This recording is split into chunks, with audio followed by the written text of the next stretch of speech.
Assalamualaikum warahmatullahi wabarakatuh. Bismillahirrahmanirrahim. Alhamdulillahilladzi atana bil waqidiyati bi fadli rabbina rabbun karim wa anta dzu khulqin adzim fasfa'lana indal karim.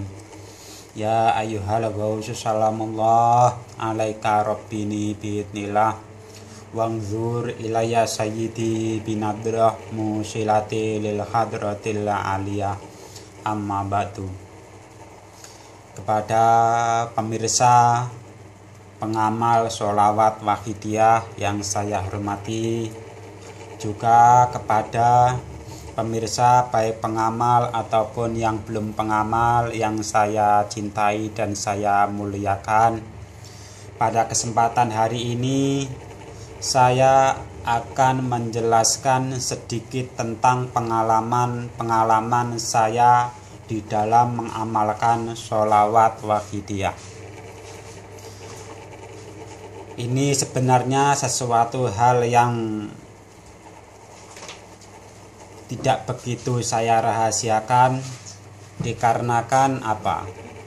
Dikarenakan pengalaman rohani itu tidak hanya dialami oleh satu ataupun dua ataupun puluhan pengamal sholawat wahidiyah, tetapi dialami oleh ratusan bahkan ribuan dari pengamal sholawat wahidiyah yang pengalaman rohani ini berbeda satu di antara pengamal yang lain. Sedikit saya bercerita tentang pengalaman rohani pribadi saya. Awal mula saya mengamalkan sholawat wahidiyah. Sebelum saya mengamalkan sholawat wahidiyah, saya pergi ke pesantren dari berbagai pesantren. Bukan hanya satu ataupun dua, tetapi banyak pesantren-pesantren yang saya datangi, baik itu menimba ilmu secara ilmu agama ataupun ilmu secara spiritual. Saya kenal sholawat wahidiyah. Saya sebenarnya itu aslinya dari Kediri. Saya kenal sholawat wahidiyah itu bukan di Kediri, tetapi saya kenal sholawat wahidiyah itu di Mojokerto, tepatnya di Soko, di Merangkal, di situ di belakang yang namanya Desa Karangsari. Itu saya ada di pesantren itu dan saya mondok di situ. Disitulah awal mula saya kenal yang namanya sholawat wahidiyah. Biasa di pondok pesantren itu ada beberapa bilik terus dan terusnya. Pada suatu saat saya masuk bilik, itu saya melihat amalan sholawat wahidiyah itu nempel di dinding. Setelah saya lihat, saya amati amalan sholawat wahidiyah, di situ tertera dengan tulisan sholawat wahidiyah faedah menjernihkan hati dan makrifat billah wa rasuli sallallahu alaihi wasallam.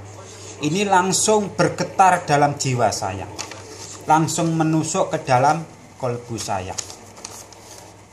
Pada saat itulah saya langsung jatuh cinta. Karena apa? Karena baru satu kali itu saya menemukan suatu amalan, yaitu untuk makrifat billah wa rasulihi sallallahu alaihi wasallam. Yang sebelumnya saya mengikuti jamaah thariqah, berbagai macam thariqah, saya belum pernah mendengar yang namanya untuk makrifat billah wa rasulihi sallallahu alaihi wasallam. Di situ saya mulai tertarik dan saya baca. Belum saya amalkan. Saya baca, saya amati. Setelah saya amati, alhamdulillah ada di kampung itu seorang pengamal yang pada zaman itu pada masa Mbah Yai. Saya diajak untuk mengamalkan, dan saya pun kebetulan pada saat itu saya tahu tentang Wahidiyah karena saya mendapatkan lembaran. Setelah saya diajak untuk mengamalkan sholawat Wahidiyah, saya diajak pergi ke mujahadah, yaitu mujahadah di Jombang, mujahadah kubro di sana. Dari mujahadah kubro di sana, saya memulai untuk bermujahadah, yaitu seperti biasa saya lakukan 40 hari. Karena keterangan di situ diamalkan selama 40 hari. Setelah saya mujahadah dengan niat 40 hari, ini saya mujahadah mendapatkan 15 hari sudah putus. Nah, di situ saya berjalan di kampung sambil jalan-jalan untuk melihat-lihat situasi kampung. Nah, di situ saya kenal lagi seorang pengamal. Dia pengamal yang biasa mujahadah kubro di Pondok Pesantren Kedungelo. Ini yang membuat saya bingung. Loh, kok mujahadah, kok kubro kok ada di Jombang dan ada di Kedungelo? Saya dekati, saya banyak cerita, saya mendapatkan cerita dari pengamal, yaitu dari Kedungelo. Akhirnya saya memantapkan diri untuk memulai mujahadah lagi 40 hari. Sebelum itu saya disowankan kepada beliau Kanjeng Romo Abdul Latif Majid radhiyallahu an.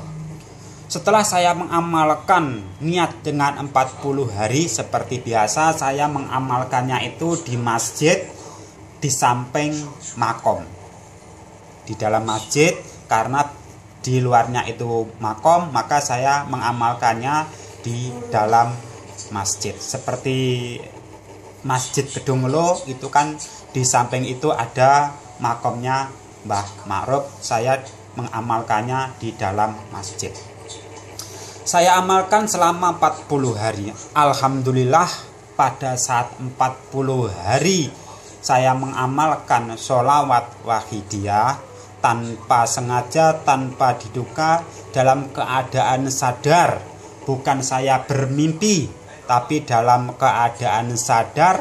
Pada saat itu waktu menunjukkan jam 4 sore dan cuaca sangat cerah sekali. Tiba-tiba hujan deras, petir bersambar menyambar, dan akhirnya saya menangis di dalam masjid itu karena saya merasa saya berputar-putar. Yang tadinya saya mujahadah menghadap ke kiblat, saya terbalik mujahadah menghadap ke timur. Akhirnya saya menangis di masjid itu. Saya keluar menuju kamar sambil sempoyongan. Setelah itu saya masuk ke dalam kamar dan saya merasa begitu dahsyatnya amalan sholawat Wahidiyah, dan saya mengunci diri di dalam kamar selama 7 hari dan tidak merasakan makan ataupun merasakan minum. Untuk kelanjutannya kita potong dulu videonya karena durasi sudah panjang. Jangan lupa Bapak Ibu subscribe untuk melihat video selanjutnya, dan like dan bagikan untuk memberikan motivasi semangat saya di dalam memberikan tutorial sholawat Wahidiyah. Demikianlah apa yang saya sampaikan, pengalaman saya menjadi pengamal sholawat Wahidiyah. Akan kita lanjutkan pada waktu berikutnya. Pesan saya, jangan lupa bermujahadah. Wabillahi taufiq wal hidayah. Wassalamualaikum warahmatullahi wabarakatuh. Semangat!